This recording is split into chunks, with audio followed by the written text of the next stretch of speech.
दोस्तों तुसी देखते पे हो अपना देश पंजाब टीवी ते मैं तुहाडा मेज़बान मोहम्मद नदीम खरल। सब तो पहले अपने चैनल को करो सबसक्राइब ते बेल आइकन का बटन करो प्रेस कि मेरी हर आने वाली बेहतरीन और अच्छी वीडियो तुहाडे तक पहुंचे। तुसी देखो सब तो पहले दोस्तों तुहाडे वास्ते अच्छी और बेहतरीन वीडियो लैके हाजिर होना है। ये अज तो 2 दिन पहले मैं एक वीडियो अपलोड की थी भाई फखर के डेरे तो। मेरे भाई भी ने, दोस्त भी ने, बड़े वीर ने, बड़े और बड़े मुहब्बत वाले जी ने। उन्होंने दूसरे नंबर वाली मैं 3,10,000 रुपया मुल किया। आज तो 3 तो 4 दिन पहले शायद वीडियो शूट हुई थी। 4 दिन पहले वीडियो शूट हुई थी, 3 दिन पहले वीडियो असी अपलोड की है 2 दिन पहले। और वारी आती है इस तरीके नाल ते फिर वो कोई दोस्त कहते हैं कि यार अज ही पाए सी, अज ही कोई ए हो गया। तो मैं चाहता था कि वीडियो तो माल मतलब जी वीडियो अज पै रही है, अज तरीक 26 है, ये पवेगी 27 की शाम को या 28 की सुबह। तो इस तरीके नाल हुंदा ते ये मैं दी वीडियो असी उस दिन पाई सी 5-7 दिन दसिया सी। अज सू पई है तो कट्टा दिता है, असी उदे पहुँच गए कि चल वीडियो दोस्तों ने विखा ली। 3,10,000 का मुल उदों किया 3,10,000 ही होना है। थब्बियां दे चड्डे तुसीं वेंदे पे जे, पूरियां वंडा ने और पूरियां विरला ने, बड़ा आला नस्ल दी जनाब मझ। तीजा सूआ है सूई हुण और जनाब कैमरामैन तसलियां करवांदा पे। पिछे दा कट्टा है, बड़ा आला नस्ल दा माली कट्टा, बड़ा खूबसूरत कट्टा है। शाह कालियां अखां दा कट्टा है और माशाअल्लाह जिस तरह की मां का कद बोते कट्टा भी ओडा आला बनेगा। कैमरामैन दिखाओ जरा, दोवां अखां कालियां ने कट्टे दियां, मत्थे ते हल्की जी फुल्ली है। मां दियां सफैद ने ते पुत्र दियां जनाब जिहड़ा इन्ना जम्मिया उहदियां कालियां ने। बड़ा आला माली बनेगा कद बोत। पिछले पासों कैमरामैन तसल्ली ना करके विखाओ ते हवाना भी दिखाओ ते जनाब बाकी जिहड़ियां गल्लां ने वो तुसीं आप वेख लैणियां ने, मैं तुहानूं नहीं विखाणियां। गल्लां ओही ने जिहड़ी तुहानूं मैं पहले कर चुकिया। बाकी लैणे जिहड़े मुकद्दर ने आला बेहतरीन और खूबसूरत तरीन जानवर अपना देश पंजाब टीवी की जीनत होंदे ने और तुहाडे वास्ते हमेशा अनमोल और बेहतरीन जानवर कढ़ के असीं लैके आने हैं तुहाडे वास्ते। तुहाडा वीर नदीम खरल किसी किस्म का कोई वादा घाटा ना रहे। और तुसीं वेखो सब तो पहले ये आला क्वालिटी के जानवर, बाकी लैणे जिहड़े मुकद्दर होंदे ने आला जानवर अपना देश पंजाब टीवी की जीनत होंदे ने।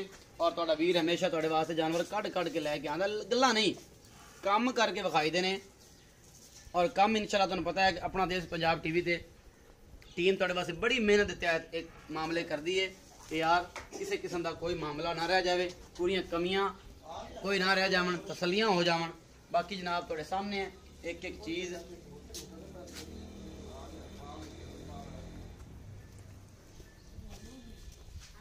बच्चा ने हुण पैदा किया जी 3,10,000 रुपया मुल है और कैमरामैन तसलियां करवा रहा है इस मैं दियां। मैं तुहाडे सामने मैं दी नस्ल जात कद बोत और सारा कुछ।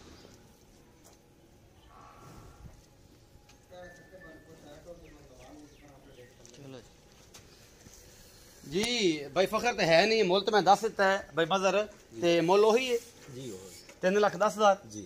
दुध कितना करेगी हुण तो पता लग गया। थन थुन भी माशाअल्लाह जिहड़े ने पता लग जाएगा चुप के, कोई रोड़ा नहीं। जिहड़े दोस्त डरदे होंदे ने यार कच्ची मैं नहीं लैनी ते थना की गारंटी असीं पहले भी दी थी, हुण भी दिंदे पे हां ते इन्ना कर जाएगी मुल 3 लाख दा ही गारंटी दी। हुण तो लोड़ ही कोई नहीं, हुण तो चुआ के देंगे, चुआ के तसल्ली हो कट्टा दिता है जी उन्हां दा जाका तो भी हट गया। कट्टा है जी हां जी कट्टा है, बड़ी आला नस्ल दी मैं जी 3,10,000 रुपया भाई मदर दे बकौल।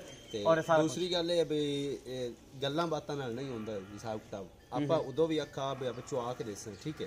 ਤੇ ਹੁਣ ਹੈ ਸਜਰੀ ਸੂਈ ਮੈਂ ਜਿਸੇ ਮਾਝ ਨੂੰ 5-7 ਦੇ ਹੋ ਜਾਸਨ ਜਾਂ 10 ਦਿਨ ਮੈਲਾ ਮੂਲਾ ਸੁੱਟਦੇ ਸੀ ਮਾਝ ਦਾ ਆਪਾਂ 18 ਲੀਟਰ ਚੁਆ ਕੇ ਦੇਸਾਂ ਇਨਸ਼ਾਅੱਲਾ ਠੀਕ ਹੈ। ਤੇ ਜਿਹੜਾ ਹੁਣ ਹੈ ਹੁਣ ਵੀ ਉਮੀਦ ਹੈ ਵੀ ਅੱਲਾ ਦੇ ਹੁਕਮ ਨਾਲ ਜਿਵੇਂ ਪਿਛਲੇ ਸੂਏ ਦੁੱਧ ਕਰਦੀ ਰਹੀ ਹੈ ਹੁਣ ਵੀ ਇਹ 14 ਤੋਂ 15 ਲੀਟਰ ਇਸ ਟਾਈਮ ਹਾਜ਼ਰ ਆਪਾਂ ਚੁਆ ਆਪਾਂ ਕਰਸਾਂ ਤੇ ਬੋਲਾ 8-9 ਕਿਲੋ ਕੱਢੇਗੀ ਦਾ ਬੋਲਾ ਤਕਰੀਬਨ ਇਹਦਾ 10 लीटर 9.5 पक्का है, पक्का है ठीक है जी। वो आप चुआ देसां उस तो अटे ये 18 लीटर दूध ना करे मां जे आप वापस करन दे हकदार हैं ठीक है। ए भाई मदर दियां गल्लां ने तुसीं सुन लियां की है तो बाद पहले नहीं तुसीं इहदा मैला ना सटाओ, तुसीं इहदा मैला ना सटाओ, तुसीं इहनूं कुछ पाओ ना ते ये खड़ी अगां पट्ठियां ते होवे ते पराली ते होवे ते फिर आखो कि 18 लीटर करे ते फिर गल्लां नहीं।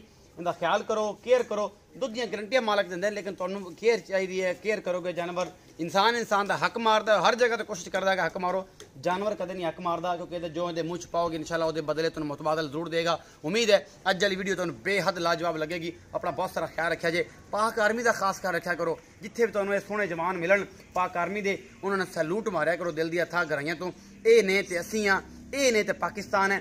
ये गल भी नहीं कि ये ने असीं हां ते पाकिस्तान है, पाक आर्मी है तो पाकिस्तान है। पाक आर्मी के नाल मुहब्बत कराया करो। बड़ियां शहादतां ने इन्हां दियां, बड़ियां मुहब्बतां ने इन्हां दियां। ਇਹਨਾਂ ਨਾਲ ਖਾਸ ਪਿਆਰ ਕਰਿਆ ਕਰੋ ਕਿ ਆਪਣੀ ਜਾਨ ਤੇ ਖੇਡ ਕੇ ਸਾਡੀ ਹਿਫਾਜ਼ਤ ਬਣਾ। ਸੌਂਦੇ ਆ ਬਿਸਤਰ ਗਰਮਾਂ 'ਚ, ਚਸਕੇ ਲੈਂਦੇ ਆ ਪੂਰੇ, ਤੇ ਜਨਾਬ ਇਹ ਬੈਠੇ ਨੇ ਬਾਰਡਰਾਂ ਤੇ, ਗਰਮੀਆਂ ਪੂਰੀਆਂ 'ਚ ਤੇ ਸਰਦੀਆਂ ਪੂਰੀਆਂ 'ਚ। ਪਾਕ ਆਰਮੀ ਨੂੰ ਸਪੋਰਟ ਕਰਿਆ ਕਰੋ ਹਮੇਸ਼ਾ। ਉਮੀਦ ਹੈ ਅੱਜ ਵਾਲੀ ਵੀਡੀਓ ਨੂੰ ਲਾਈਕ ਵੀ ਕਰੋਗੇ, ਸ਼ੇਅਰ ਵੀ ਕਰੋਗੇ, ਕਮੈਂਟ ਵੀ ਕਰੋਗੇ। ਭਰਾ ਨੂੰ ਦਿਓ ਇਜਾਜ਼ਤ, ਮਿਲਾਂਗਾ ਅੱਛੀ ਔਰ ਬਿਹਤਰੀਨ ਵੀਡੀਓ ਨਾਲ। ਅੱਲਾ